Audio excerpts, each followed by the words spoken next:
Naistuldukan ni Migrant Workers Committee Chair Senator Raffy Tulfo ang misconception at fake news na inaatake ang Republic Act 12021 o ang Magna Carta of Filipino Seafarer, bunsod ng marami sa mga marino at pamilya nito ang hindi nakakaintindi sa naturang batas.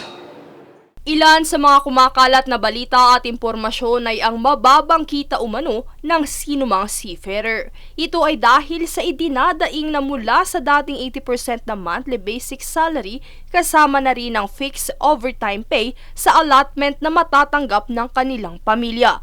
Paliwanag ng Department of Migrant Workers o DMW na walang binawas sa sweldo ng mga marino, sa halip ay mas nilawakan lamang ang saklaw na matatanggap ng kanilang pamilya sa Pilipinas. Kaugnay nito, ilan sa mga asawa ng mga marino ang walang naging problema sa naturang pulisiya dahil batay sa kanila, nasa 100% ang allotment na naibibigay sa kanila sa buwan ng sahod ng kanilang mga asawa. Gayunpaman, suportado naman nila ang naturang pagdinig na matalakay ang mga hinaing ng ibang mga seafarer.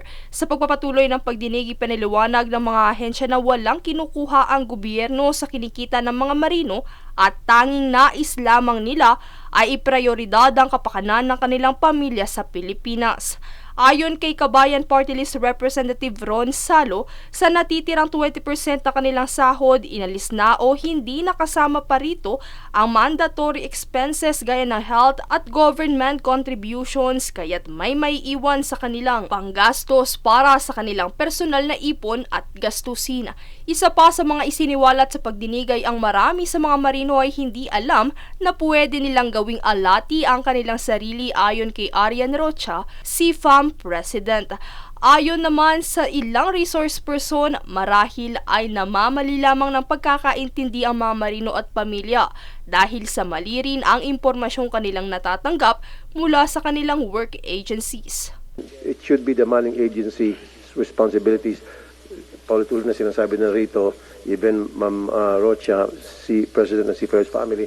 So dapat palaging mag-disseminate ng proper information ang manning agency. Yun lang po talaga yon. And of course, nakasupport naman po. Nandiyan yung DMW na OWA na pwede naman ninyo rin pagtanungan. Pwede rin magbigay ng support, pwede magbigay ng mga opinion, advice, etc. Princess Castro, nag-uulat para sa Golden Nation Network.